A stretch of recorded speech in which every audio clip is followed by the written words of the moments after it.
ഹരിനഗർ എന്ന നാട്ടിൽ ദീനാനാഥ് എന്നു പേരുള്ള ഒരു വ്യാപാരിയുണ്ടായിരുന്നു. അയാൾ നാട്ടുകാരുടെ നന്മ മാത്രം ആഗ്രഹിച്ചിരുന്നു. അയാളുടെ മകൻ മോഹൻ പുറത്തുനിന്ന് പഠിച്ചിട്ട് നാട്ടിലേക്ക് തിരിച്ചു വന്നു. ദീനാനാഥ് അവനെ കണ്ട് സന്തോഷത്തോടെ പറഞ്ഞു, എനിക്ക് നിന്നെ ഓർത്ത് വലിയ അഭിമാനമുണ്ട് മോനെ. ഇനി നീ ഇവിടെ ഇരുന്ന് ഈ ഗ്രാമത്തിന്റെ കാര്യങ്ങൾ കൂടി നോക്കണമെന്നാണ് എൻ്റെ ആഗ്രഹം. അച്ഛൻ എന്തായി പറയുന്നത്? ഞാൻ ഇത്രയൊക്കെ പഠിച്ചിട്ട് ഈ ഗ്രാമത്തിലിരുന്ന് അതൊക്കെ വെറുതെ ആക്കി കളയണമെന്നാണോ പറയുന്നത്? ഞാൻ നഗരത്തിലേക്ക് പോയിട്ട് എന്തെങ്കിലും ഒരു ജോലി തുടങ്ങാനാണ് ആഗ്രഹിക്കുന്നത്. നീ എന്തൊക്കെയാ പറയുന്നത് മോനെ? ഇത് നിന്റെ നാടാണ്, നിന്റെ നാട്ടുകാരാണ്. ഇവിടെ നിനക്ക് സ്വന്തം സ്ഥലമുണ്ട്, സ്വത്തുണ്ട്. ഇതൊക്കെ വിട്ടിട്ട് നീ നഗരത്തിലേക്ക് പോകേണ്ട ആവശ്യം എന്താ? എനിക്ക് ഗ്രാമത്തിലെ വിവരമില്ലാത്ത ആളുകളെ പോലെ കഴിയാൻ പറ്റില്ല അച്ഛാ. ഞാനിവിടെ വന്നത് അച്ഛനെ ഒന്ന് കാണാൻ വേണ്ടി മാത്രമാണ്. ഇത് കഴിഞ്ഞ് ഞാൻ ഉടനെ പോവാ. അപ്പോൾ അവിടേക്ക് ദീനാനാഥിനും മകനുമായി വെള്ളം കൊണ്ട് അവരുടെ വീട്ടിലെ വേലക്കാരന്റെ മകൻ രഘു അവിടേക്കെത്തി. അവനെ കണ്ട് ദീനാനാഥ് പറഞ്ഞു, ആഹാ രഘു, നീ എന്താ ഇവിടെ? നിന്റെ അച്ഛൻ എവിടെ? എന്തു പറ്റി? മുതലാളി, അച്ഛന് നല്ല സുഖമില്ല. അതുകൊണ്ട് അച്ഛന് പകരം കുറച്ചു ദിവസം ഞാനിങ്ങോട്ട് വരാമെന്ന് വെച്ചു. പക്ഷേ നീ എന്തോ പഠിത്തമൊക്കെ നടത്തുമായിരുന്നില്ലേ? അതിൻ്റെ കാര്യം എന്തായി? മുതലാളിയുടെ അനുഗ്രഹം കൊണ്ട് എൻ്റെ പഠിത്തമൊക്കെ പൂർത്തിയായി. ഇനിയിപ്പോൾ ഞാൻ ഈ ഗ്രാമത്തിൽ എന്തെങ്കിലും ചെറിയ പരിപാടി തുടങ്ങാൻ ആഗ്രഹിക്കുക. ആദ്യം അച്ഛൻ്റെ അസുഖം ഒന്ന് മാറട്ടെ. ദീനാനാഥിന് ഇത് കണ്ട് അത്ഭുതമായി. എന്താണ് അദ്ദേഹം ഒരു മകനിൽ ആഗ്രഹിച്ചത്? അതെല്ലാം രഘുവിലുണ്ട്.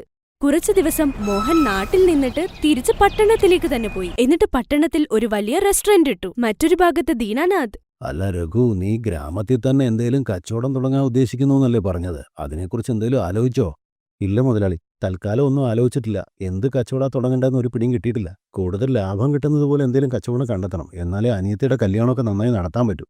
എന്നാ ഞാൻ നിന്നെ ഒരിടത്തേക്ക് കൊണ്ടുപോകാം. ദീനാനാഥ് ഇത് പറഞ്ഞുകൊണ്ട് രഘുവിനെയും കൊണ്ട് ഒരു പൊട്ടിയ കടയിലേക്ക് പോയി. ആ കട കണ്ട് രഘു ആശ്ചര്യത്തോടെ പറഞ്ഞു, ഇതെന്താണ് മുതലാളി? മുതലാളി എന്നെ എങ്ങോട്ടാ കൊണ്ടുവന്നത്?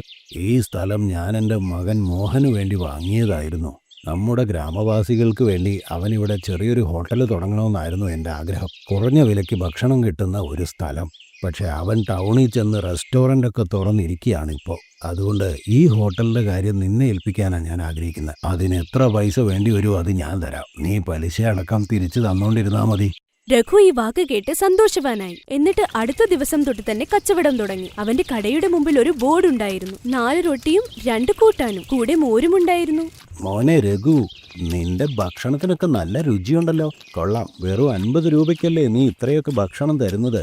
എന്തായാലും കഴിക്കാൻ നല്ല ടേസ്റ്റ് ഉണ്ട്. അപ്പോൾ ദീനാനാഥും അവിടേക്ക് എത്തി. അയാളും 50 രൂപയുടെ പ്ലേറ്റ് വാങ്ങി. അതിൽ 2 കൂട്ടാനും 4 റൊട്ടിയും കിട്ടിയിരുന്നു. കൂടെ മോരുമുണ്ടായിരുന്നു. ദീനാനാഥ് കഴിച്ചതും അദ്ദേഹത്തിന്റെ കണ്ണു നിറഞ്ഞു. അദ്ദേഹത്തിനെ കണ്ടതും രഘു അടുത്തേക്ക് വന്നിട്ട് പറഞ്ഞു, എന്തു പറ്റി മുതലാളി? അങ്ങ് വല്ലാതെ വിഷമിക്കുന്ന പോലുണ്ടല്ലോ. കുഴപ്പമൊന്നുമില്ലല്ലോ. എന്താ കണ്ണിൽ വെള്ളം വരുന്നത്? അല്ല, എൻ്റെ മോൻ കഴിവുള്ളവനായിരുന്നെങ്കിൽ ഇന്ന് നിന്റെ സ്ഥാനത്ത് അവൻ നടത്തേണ്ടതായിരുന്നില്ലേ ഇത്? അതാലോചിക്കുമ്പോൾ വല്ലാത്ത വിഷമം തോന്നുന്നു. എന്തായാലും നിനക്ക് നല്ല കൈപ്പുണ്യമുണ്ട് മോനെ. ഇന്ന് ഈ ഭക്ഷണം കഴിച്ചപ്പോൾ ഞാൻ എൻ്റെ അമ്മയുണ്ടാക്കുന്ന ഭക്ഷണം ഓർത്തുപോയി. ഈ വാക്കു കേട്ടപ്പോൾ രഘുവിന്റെ കണ്ണു നിറഞ്ഞു. അവൻ ദീനനാഥിനെ ഒരുപാട് ബഹുമാനിച്ചിരുന്നു. അങ്ങനെ കാലാവസ്ഥ മാറി മഴക്കാലം തുടങ്ങിയിരുന്നു. രഘു ചില പാവങ്ങൾക്ക് പൈസ മേടിക്കാതെ തന്നെ ആഹാരം കൊടുക്കുന്നുണ്ടായിരുന്നു. ബാക്കിയുള്ള സമയം ദീനാനാഥിനെ നോക്കാനും അവൻ നടന്നിരുന്നു. ഒരു ദിവസം അവൻ ദീനാനാഥിനെ തിരക്കി വീട്ടിലേക്ക് ചെന്നപ്പോൾ ദീനാനാഥ് അയാളുടെ നെഞ്ചത്ത് കൈവച്ച് കിടക്കുകയായിരുന്നു. രഘു അയാളെ പെട്ടെന്ന് ആശുപത്രിയിൽ എത്തിച്ചു. അവിടെ എത്തിയപ്പോൾ ഡോക്ടർ പറഞ്ഞു, നിങ്ങൾ അദ്ദേഹത്തെ കൃത്യസമയത്ത് തന്നെ കൊണ്ടുവന്നത് നന്നായി. ഇദ്ദേഹത്തെ രക്ഷിക്കാൻ ഞങ്ങൾ പരമാവധി ശ്രമിക്കുന്നുണ്ട്. അദ്ദേഹത്തിന് ഹാർട്ട് അറ്റാക്ക് ആണ്. എന്തായാലും വീട്ടുകാരെ എല്ലാവരും അറിയിച്ചോളൂ. പിന്നെ വെച്ച് താമസിക്കാതെ രഘു മോഹനെ കാര്യം അറിയിച്ചു. ദീനാനാഥിന്റെ മുഴുവൻ കുടുംബവും എത്തിച്ചേർന്നു. ദീനാനാഥിന് ഇപ്പോഴും ബോധമില്ലായിരുന്നു. 2 ദിവസത്തേക്ക് അയാൾ ആശുപത്രിയിൽ തന്നെ അഡ്മിറ്റായിരുന്നു. മോഹൻ ആശുപത്രിയിൽ നിന്ന് വീട്ടിലേക്ക് നടക്കുമ്പോൾ അവൻ രഘുവിന്റെ കട കണ്ടു. അത് കണ്ട് അയാൾ അവിടെയുള്ള ഒരാളോട് തിരക്കി, അല്ല, ഇതെന്താ? മുൻപ് ഈ ഗ്രാമത്തിൽ ഇതുപോലെ ഹോട്ടലൊന്നും ഇല്ലായിരുന്നല്ലോ. ഇത് എവിടെ നിന്ന് വന്നു? ഈ കട നിന്റെ അച്ഛൻ രഘുവിന് വേണ്ടി തുറന്നു കൊടുത്തതാ. ശരിക്കും ഇത് നിനക്ക് കിട്ടേണ്ടതായിരുന്നു. നീ അപ്പോഴത്തേക്കും ടൗണിൽ റെസ്റ്റോറൻറ്റ് തുടങ്ങിയല്ലോ. അതുകൊണ്ട് അദ്ദേഹം ഈ കട രഘുവിന് കൊടുത്തു.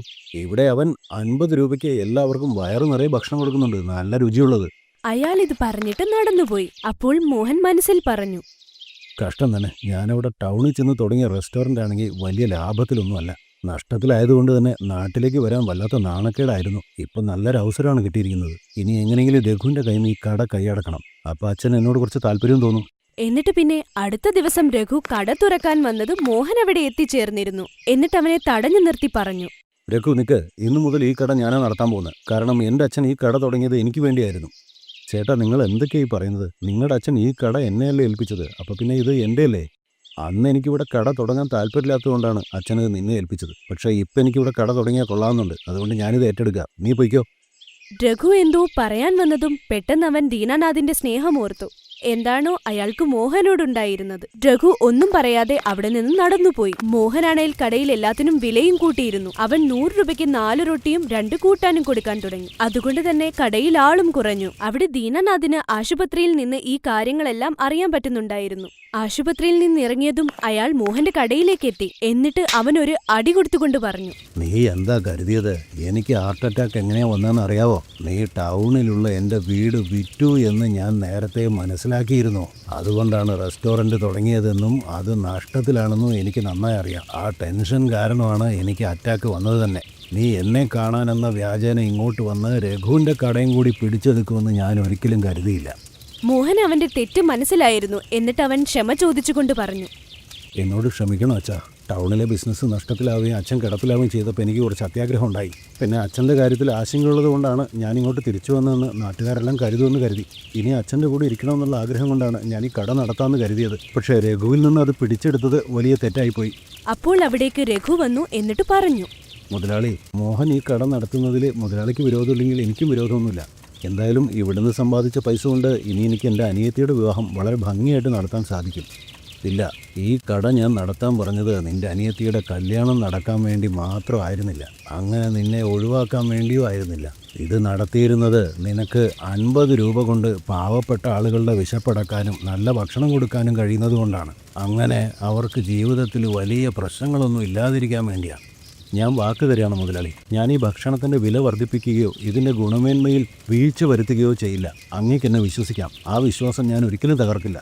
അതിനുശേഷം രഘു തന്നെ കട മുമ്പോട്ട് നടത്താൻ തുടങ്ങി. തുടർന്ന് മോഹൻ തിരിച്ച് പട്ടണത്തിലേക്ക് തന്നെ പോയി. എന്നിട്ട് അവിടെ ഒരു പ്രൈവറ്റ് ജോലി ചെയ്യാൻ തുടങ്ങി. രഘു അവിടെ പാവങ്ങൾക്ക് 50 രൂപയ്ക്ക് വയറു നിറച്ച് ആഹാരം കൊടുത്തു. അതുകൊണ്ട് പാവങ്ങളും അവനെ അനുഗ്രഹിച്ചിരുന്നു. അങ്ങനെ ദീനാനാഥിനെ ആൾക്കാർ കൂടുതൽ ബഹുമാനിക്കാൻ തുടങ്ങി.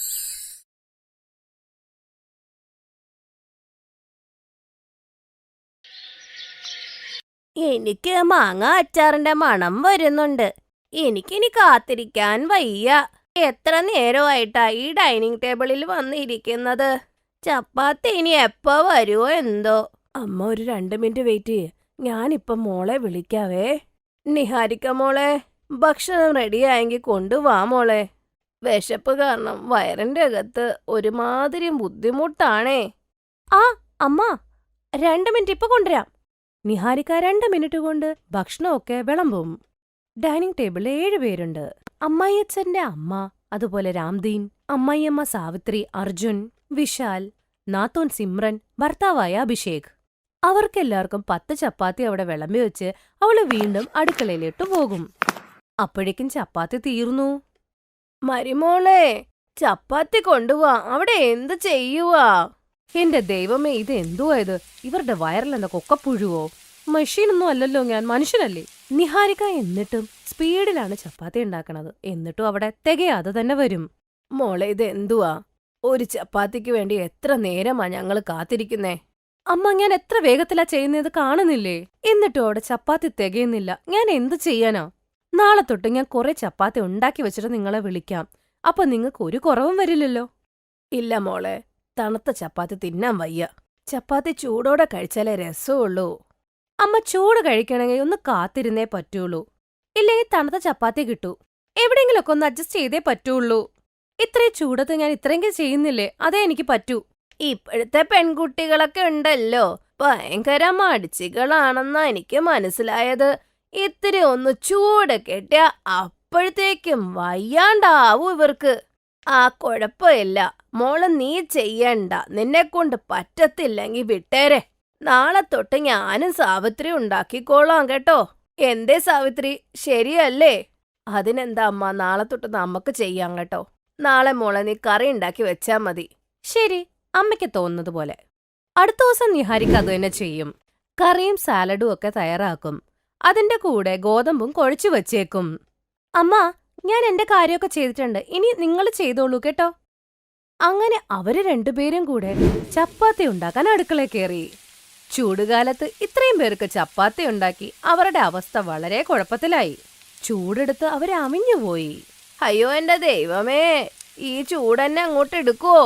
ഇത്രയും വിയർത്തിട്ടില്ല ഞാൻ മല കയറുമ്പോ പോലും. ഈ ചപ്പാത്തി ഉണ്ടാക്കിയപ്പോ വിയർത്തു. അയ്യോ, എന്നെ കൊണ്ടൊന്നും പറ്റത്തില്ല ഈ വയസ്സാങ്കാലത്ത് ചപ്പാത്തി ഉണ്ടാക്കാൻ. സാവിത്രി, നീ തന്നെ ഉണ്ടാക്കിക്കോ. അങ്ങനെ മുത്തശ്ശി 2-3 ചപ്പാത്തി ഉണ്ടാക്കി അടുക്കളയിൽ നിന്ന് പുറത്തോട്ട് പോകും. അങ്ങനെ സാവിത്രി ഒറ്റയ്ക്ക് ചപ്പാത്തി പരത്തും. പക്ഷെ ചൂടത്ത് അവളുടെ അവസ്ഥയും മോശമായി. എങ്ങനെയൊക്കെയോ ചപ്പാത്തി ഉണ്ടാക്കി അവള് പുറത്തേക്ക് വരും. എന്റെ ദൈവമേ, ഇന്ന് അടുക്കള കയറിയപ്പോ ഞാൻ പരലോകം കണ്ടില്ലെന്ന് വേണം പറയാൻ. ദൈവമേ, എനിക്കൊട്ടും പറ്റുന്നില്ലല്ലോ. മരുമോളെ, നാളെ തൊട്ട് നീ തന്നെ ചപ്പാത്തി ഉണ്ടാക്ക്. ഞങ്ങളെ കൊണ്ട് ഇതൊന്നും പറ്റത്തില്ല.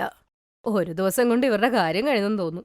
അടുത്ത ദിവസം നിഹാരിക കറി ഉണ്ടാക്കുന്ന കൂട്ടത്തിൽ തന്നെ എല്ലാവർക്കും ചപ്പാത്തി ഉണ്ടാക്കി വെക്കും. അതുകൊണ്ട് തന്നെ എല്ലാവർക്കും തണുത്ത ചപ്പാത്തി കഴിക്കേണ്ടി വന്നു. കുറച്ചൊക്കെ അഡ്ജസ്റ്റ്മെന്റ് ചെയ്യേണ്ടി വരുമല്ലോ അല്ലേ? എന്തായാലും മോളെ, ചൂട് ചപ്പാത്തിക്കുള്ള രുചി ഈ തണുത്ത ചപ്പാത്തിക്കില്ല. ഓഹോ, അമ്മയാണെങ്കിൽ ചൂട് ചപ്പാത്തിയുടെ പുറകെ തന്നെ നടക്കുവാണല്ലോ. അങ്ങനെ കുറച്ചു ദിവസങ്ങൾ കഴിഞ്ഞ് ഒരു ദിവസം, നിഹാരിക്ക മോളെ, ഇന്ന് വൈകുന്നേരം വിമലയുടെ വീട്ടിൽ പൂജയുണ്ട്. അത് കഴിഞ്ഞ് അവിടെയാണ് ഭക്ഷണമൊക്കെ എന്ന്. അതുകൊണ്ട് ഒരുങ്ങി നിൽക്കണേ നീയും. വിമല ഒരുപാട് പ്രാവശ്യം ഫോൺ വിളിച്ച് പറഞ്ഞു മരുമോളെയും കൂട്ടിക്കൊണ്ടു വരണമെന്ന്. വിമല ആന്റീനയ്ക്ക് നന്നായിട്ട് അറിയാം, പിശക്കിന്റെ അങ്ങ് അറ്റവാ. പാചകക്കാരെ വിളിച്ചു കാണത്തില്ല, അതുകൊണ്ടായിരിക്കും എന്നെ സഹായത്തിന് വിളിക്കണേ. ഇവിടെയും ഞാൻ നരകത്തിൽ തന്നെയാ. ഇനി അവിടെ പോയിട്ട് ഞാൻ കൂടുതൽ പണി ചെയ്യണം. ഇതൊക്കെ ആലോചിച്ചാണെങ്കിലും നിഹാരിക ആ പൂജയ്ക്ക് പോവുകയൊക്കെ ചെയ്യും. വിമലയുടെ മരുമകൾ സോണിയ എല്ലാവരോടും പറയും, എല്ലാരും ഇവിടെ ഇരുന്നോളൂ, ഞാൻ ഭക്ഷണം എടുത്തിട്ട് വരാവേ. സോണിയ, ഞാനും കൂടെ അടുക്കളയിലോട്ട് വരട്ടെ. ഭജന പാടി പാടി എനിക്കും വയ്യാണ്ടായി. നിനക്ക് സഹായം വേണമെങ്കിൽ ഞാൻ വരാട്ടോ. അയ്യോ വേണ്ട, അതിന്റെ ആവശ്യമില്ല. മട്ടർ പനീറും ദാലും പായസമൊക്കെ റെഡിയാ. ഇനി ചപ്പാത്തി ഉണ്ടാക്കിയാ മതി, അത് ഞാൻ പെട്ടെന്ന് ഉണ്ടാക്കിക്കോളാം. ഉറപ്പാണോ? അതേന്നേ, ഞാനിപ്പോ സെറ്റാക്കാം. സോണിയ എല്ലാവരെയും ഒരുമിച്ച് കഴിക്കാനിരുത്തും. അവൾ എല്ലാവർക്കും ചൂട് ചൂട് ചപ്പാത്തി വിളമ്പാനും തുടങ്ങും. ചപ്പാത്തി വിളമ്പുന്ന സ്പീഡ് കണ്ടപ്പോൾ സാവിത്രി അവളോട് പറയും, വിമലയുടെ മരുമകള് കൊള്ളാലോ, എത്ര പെട്ടെന്നാ ഉണ്ടാക്കുന്നേ. കണ്ടില്ലേ എത്ര വേഗത്തിലാണ് ചൂട് ചൂട് ചപ്പാത്തി എല്ലാവർക്കും കൊടുക്കുന്നത്. ഇവിടെ ആരും വിശന്നിരിക്കുകയില്ല. എല്ലാവരുടെ പാത്രത്തില് ചൂട് ചൂട് ചപ്പാത്തിയാന്നേ. കാര്യം ശരിയാണല്ലോ. അല്ല, ഇവളെങ്ങനെ ഇത് ചെയ്യുന്നത്? എനിക്ക് വീട്ടുകാർക്ക് ചപ്പാത്തി ഉണ്ടാക്കിയിട്ട് തന്നെ പ്രാന്താവുമല്ലോ. അടുക്കളയിലൊന്ന് പോയി നോക്കാം, അവൾ ഇതെങ്ങനെ ചെയ്യണേന്ന് നോക്കാം. സോണിയുടെ അടുക്കളയിൽ പോയി നിഹാരിക നോക്കുമ്പോ ആകെപ്പാടം ഞെട്ടി അങ്ങ് പോയി. ഗോതമ്പും അവന്റെ ഉരുള വലുത്. എന്നിട്ടത് വലിയ രീതിയിൽ പരത്തി അങ്ങ് എടുത്തു. എന്നിട്ടൊരു പാത്രം എടുത്ത് അത് കുഞ്ഞു കുഞ്ഞു കഷ്ണങ്ങളാക്കി മാറ്റിവെച്ചു. അതിന്റെ മേൽക്ക് കുറച്ച് ഗോതമ്പ് പൊടി എടുത്ത് എല്ലാത്തിനെയും അങ്ങ് പരത്താൻ തുടങ്ങി. അതുകൊണ്ട് 10 ചപ്പാത്തി ഒരുമിച്ച് പരത്തി കിട്ടി. എന്നിട്ടൊരു വലിയ തവയ്ക്കകത്ത് 10 ചപ്പാത്തി ചുട്ടെടുത്തു. അല്ല, ഇതെങ്ങനെയാ സോണിയ? ഇതെന്ത് ഐഡിയ ആണ്? മാഡം, ഇതൊരു ഐഡിയ ആണ് പെട്ടെന്ന് ഉണ്ടാക്കാനുള്ള. നീ നല്ല സ്മാർട്ടായിട്ടുള്ള ആള് തന്നെ. ഇതാണ് എന്റെ ട്രിക്ക്. ഇതുകൊണ്ട് നമുക്ക് ഒറ്റ സെക്കൻഡ് കൊണ്ട് 10 ചപ്പാത്തി ഉണ്ടാക്കാം. ഇത് വലിയൊരു ട്രിക്ക് തന്നെയാ. നാളെ തൊട്ട് എന്റെ വീട്ടിൽ ഞാൻ ഇത് ചെയ്യും. അടുത്ത ദിവസം കൊണ്ട് അവളും ഈ ട്രിക്ക് ഉപയോഗിച്ചു. എല്ലാവരും ഡൈനിങ് ടേബിളിൽ ഒറ്റ സമയത്ത് ഇരിക്കുമ്പോൾ, ഇതെന്താ മോളെ, ഇന്ന് നീ ചപ്പാത്തി ഉണ്ടാക്കിയില്ലേ? ഇന്ന് തൊട്ട് അമ്മയ്ക്ക് ചൂട് ചൂട് ചപ്പാത്തി 10 സെക്കൻഡിനുള്ളിൽ കിട്ടുമല്ലോ. എന്തേ, നിന്റെ കയ്യിൽ വല്ല മാജിക് ഉണ്ടോ? അങ്ങനെയൊക്കെ കരുതിയാ മതി. നിഹാരിക പെട്ടെന്ന് തന്നെ അടുക്കളയിൽ പോയി സോനിയ ചെയ്ത പോലെ തന്നെ ഗോതമ്പ് മാവിന്റെ വലിയ ഒരു ഉരുള ഉണ്ടാക്കി വെക്കും. അതേ ട്രിക്ക് ഉപയോഗിച്ച് അവള് ചൂട് ചൂട് ചപ്പാത്തി ഉണ്ടാക്കും. ഇത് നിങ്ങളുടെ നിങ്ങളുടെ നിങ്ങളുടെ നിങ്ങളുടെ ഇത് നിങ്ങളുടെ. ഇത് കൊള്ളാലോ മോളെ, ഒറ്റയടിക്ക് 10 ചപ്പാത്തി ഉണ്ടാക്കുന്ന ആളായോ? പക്ഷെ അവര് ചപ്പാത്തി കഴിച്ചപ്പോ പാതി വെന്തതൊക്കെ ആയിരുന്നു. മോളെ, നീ ഞങ്ങളെ എന്തിനാ പച്ചമാവ് തീറ്റിക്കുന്നേ? വീട്ടിലെ ഗ്യാസ് തീർന്നു പോയോ? മോളെ സത്യ, ഇത് വെന്തിട്ടില്ല മോളെ.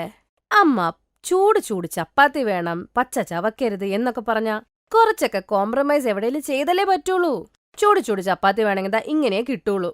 നിഹാരിക്കയ്ക്ക് ചപ്പാത്തി ഉണ്ടാക്കാൻ ഇപ്പോൾ വളരെ എളുപ്പമായിരുന്നു. പക്ഷെ വീട്ടുകാർക്ക് ആ ചപ്പാത്തി ഒന്ന് കഴിക്കാൻ വളരെ ബുദ്ധിമുട്ട് തന്നെയായിരുന്നു. Thanks for watching.